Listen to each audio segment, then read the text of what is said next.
Bonjour, dans cette vidéo, on va faire le résumé de la dynamique des fluides. Dans la vidéo précédente, nous avons vu la pression, l'équation de l'hydrostatique et le théorème d'Archimède. On va continuer pour résumer la dynamique des fluides. La deuxième partie de la mécanique des fluides, c'est la dynamique des fluides. Dans cette partie, on va voir l'équation de continuité, les débits, le débit volumique et le débit massique, la viscosité dynamique et cinématique, le nombre de Reynolds pour savoir quel est le type d'écoulement, les pertes de charge régulières et singulières, et à la fin le théorème de Bernoulli. Le débit, c'est la quantité de fluide qui traverse une section pendant un temps t. La quantité peut être une masse ou un volume. Pour la masse, on parle de débit massique. Qm, c'est la masse delta M qui a traversé la section pendant un temps delta t. Le débit volumique QV, c'est la quantité de volume qui a traversé la conduite pendant un temps delta t. La relation entre ces deux débits, c'est Qm égale à la masse volumique du fluide fois QV. L'équation de continuité, considérons un tube de courant entre deux sections S1 et S2 pendant un intervalle delta t, la masse delta M1 ayant traversé la section S1 et la même masse delta M2 ayant traversé la section S2. Même masse, c'est-à-dire même débit massique. Qm1 égale à Qm2. Dans le cas d'un écoulement permanent, dans les deux sections, nous avons le même débit volumique, QV1 égale à QV2. Parce que dans le cas d'un écoulement permanent, la masse volumique est constante. L'écoulement est dit permanent si toutes les caractéristiques du fluide sont constantes pendant le temps. Le débit massique, c'est la masse volumique fois le débit volumique. Qm1 égale à Qm2, c'est-à-dire ρ fois QV1 égale à ρ fois QV2. On va simplifier par la masse volumique et ça va nous donner QV1 égale à QV2. Les solides sont caractérisés par les frottements et les fluides par la viscosité. On peut considérer le mouvement du fluide comme résultant du glissement des couches de fluide les unes sur les autres. Le frottement entre les deux couches de fluide, c'est la viscosité dynamique. Elle est notée mu, son unité c'est le pascal second. La viscosité cinématique, c'est le rapport entre la viscosité dynamique et la masse volumique. Son unité, c'est le mètre carré par seconde. Le nombre de Reynolds, Re, est calculé par la formule la vitesse de l'écoulement fois le diamètre de la conduite sur la viscosité cinématique. Parfois, la vitesse est notée C, la célérité. Le nombre de Reynolds est sans unité. Ce nombre permet de déterminer la nature de l'écoulement. Si elle est inférieure à 2000, c'est un écoulement laminaire. Si Re est supérieur à 2000, c'est un écoulement turbulent. On parle de perte de charge lorsqu'on considère un fluide réel. Si dans les données vous avez un fluide parfait, les pertes de charge sont négligeables. G égale à 0. On a des pertes de charge régulières et les pertes de charge singulières. Les pertes de charge régulières, on l'appelle aussi systématiques, sont à cause du frottement du fluide sur la paroi interne de la tuyauterie. Les pertes de charge singulières, on les appelle aussi accidentelles, sont à cause de la résistance à l'écoulement provoquée par les accidents de parcours. Dans cette photo, nous avons les pertes de charge linéaires en bleu ciel et les pertes de charge singulières en gris. Les accidents de parcours sont les tais, les vannes, les coudes, les appareils hydrauliques. C'est ce qu'on appelle les accidents de parcours. Les pertes de charge régulières, notées GR, égale lambda, c'est le coefficient de perte de charge linéaire, fois L, la longueur de la conduite, fois V, la vitesse de l'écoulement, sur 2 fois D. D, c'est le diamètre de la conduite. Le coefficient de perte de charge linéaire est déterminé en fonction de la nature de l'écoulement.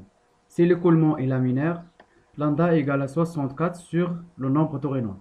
Si l'écoulement est turbulent, lambda égale à 0,316 fois le nombre de Reynolds à la puissance moins 0,25. Les pertes de charge singulières sont calculées par la formule Gs égale à K fois la vitesse de l'écoulement au carré sur 2. K, c'est le coefficient de perte de charge singulière. Il est déterminé par l'expérimentation, elle est toujours donnée. Le théorème de Bernoulli est déterminé à partir des équations de l'énergie. On considère un fluide en mouvement de la section 1 jusqu'à la section 2. Chaque section est caractérisée par la pression, la vitesse, la section et l'altitude. L'entrée ici c'est 1 et la sortie c'est 2. L'énergie à la section d'entrée plus l'énergie ajoutée par la pompe moins l'énergie dépensée par la turbine, parce que la turbine consomme l'énergie, moins l'énergie perdue par les pertes de charge, singulières ou régulières, c'est l'énergie à la section de la sortie. C'est le principe du théorème de Bernoulli. Le théorème de Bernoulli est en fonction du type de fluide, est-ce que c'est un fluide réel ou parfait, et de l'échange de l'énergie. On va voir 4 cas d'utilisation du théorème de Bernoulli. Nous avons dit qu'un fluide parfait, c'est un fluide dont la viscosité est nulle. Si la viscosité est nulle, les pertes de charge Gr et Gs égale à 0. Sans échange de travail, c'est-à-dire pas de machine entre le point 1 et le point 2. Ici, nous avons entre 1 et 2, on n'a rien. Il n'y a que de la conduite. Donc le travail égale à 0. Le théorème de Bernoulli dans ce cas, c'est 1 demi V2 au carré moins V1 au carré, plus Gz2 moins Z1, plus P2 moins P1 sur ρ égale à 0. Le deuxième cas, c'est l'écoulement d'un fluide parfait avec échange de travail. C'est-à-dire entre le point 1 et 2, nous avons une machine. Elle peut être une pompe, un moteur hydraulique ou une turbine. Donc pour les fluides parfaits, la viscosité est nulle, c'est-à-dire les pertes de charge égale à 0. Avec échange de travail, c'est-à-dire on a une machine entre 1 et 2. Le travail entre 1 et 2 est différent de 0.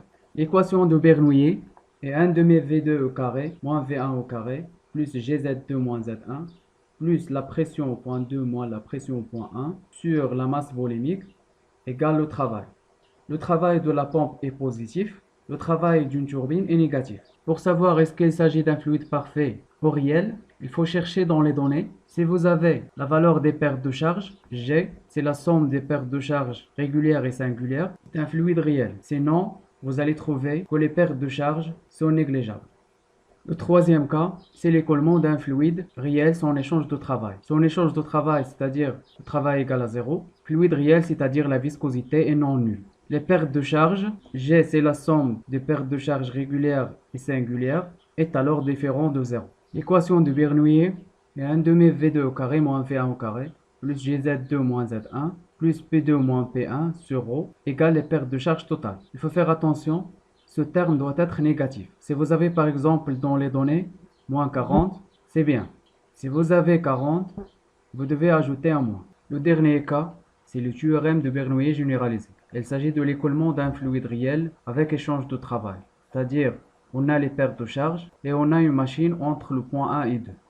L'équation de Bernoulli est 1 demi V2 moins V1 au carré, plus Gz2 moins Z1, plus P2 moins P1 sur ρ, égale le travail plus les pertes de charge. Parfois, la vitesse est notée C. Vous allez voir dans les données, si la vitesse est notée C, vous devez mettre ici C2 au carré moins C1 au carré. Pour calculer la puissance de la pompe ou le travail de la pompe, vous pouvez utiliser Bernoulli entre l'aspiration et le refoulement de la pompe. Dans ce cas, ce terme est nul, égal à 0, parce qu'on considère qu'à l'entrée et à la sortie, V2 égale à V1. L'entrée et la sortie de la pompe ont la même vitesse. Et aussi ce terme égale à 0, parce qu'il n'y a pas de différence d'altitude entre l'entrée et la sortie de la pompe. Les pertes de charge aussi sont supposées négligeables. Il ne reste que ce terme. P2 moins P1 sur ρ égale le travail de la pompe. Un autre exemple, Bernoulli entre deux points de même conduite. C'est généralement ce que vous avez dans les examens. On applique le théorème de Bernoulli généralisé et on va voir le schéma hydraulique.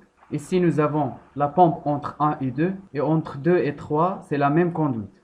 Dans cet exemple, les pertes de charge sont données, mais entre 2 et 3, on n'a pas d'échange de travail. Il n'y a aucune machine. Ce sont que les éléments du schéma hydraulique. Même conduite, c'est-à-dire qu'on va utiliser l'équation de continuité. QV2 égale à QV3. Le débit au point 2 est le même dans toute la conduite. Le débit volumique est calculé par cette relation. QV, c'est la section de la conduite fois la vitesse de l'écoulement. Généralement, la conduite est circulaire, donc S, c'est P fois R carré. R, c'est le rayon de la conduite. Dans les données, vous allez trouver le diamètre de la conduite divisé par 2 pour vous donner le rayon de la conduite. QV2 égale à QV3, c'est-à-dire la section de la conduite fois la célérité de l'écoulement ou la vitesse de l'écoulement. Au point 2 égale la section de la conduite fois la célérité au point 3. Tout ça pour vous montrer que la vitesse est constante dans le cas de l'écoulement dans la même conduite. Donc 1 demi C3 au carré moins C2 au carré égale à 0. Et le travail entre 2 et 3 égale à 0. Parce qu'entre 2 et 3, il n'y a aucune machine. L'équation de Bernoulli devient G fois Z3 moins Z2 plus P3 moins P2 sur ρ égale les pertes de charge. C'est une valeur négative. Vous allez trouver que la pression au point 3 est inférieure à la pression au point 2. Ces deux exemples sont les plus donnés dans les examens.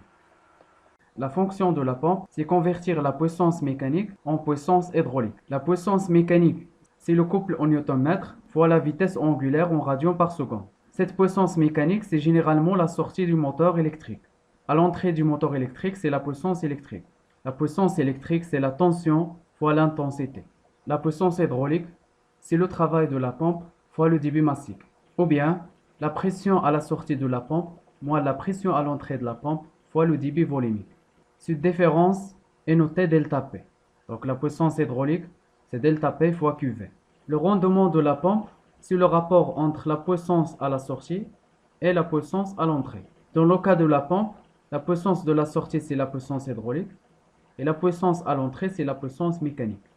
Le rendement alors est le travail fois Qm sur le couple fois la vitesse angulaire. Ce rendement, vous allez l'utiliser quand vous voulez déterminer la puissance mécanique du moteur convenable. Dans la prochaine vidéo, on va faire une application pour mieux comprendre la dynamique des fluides.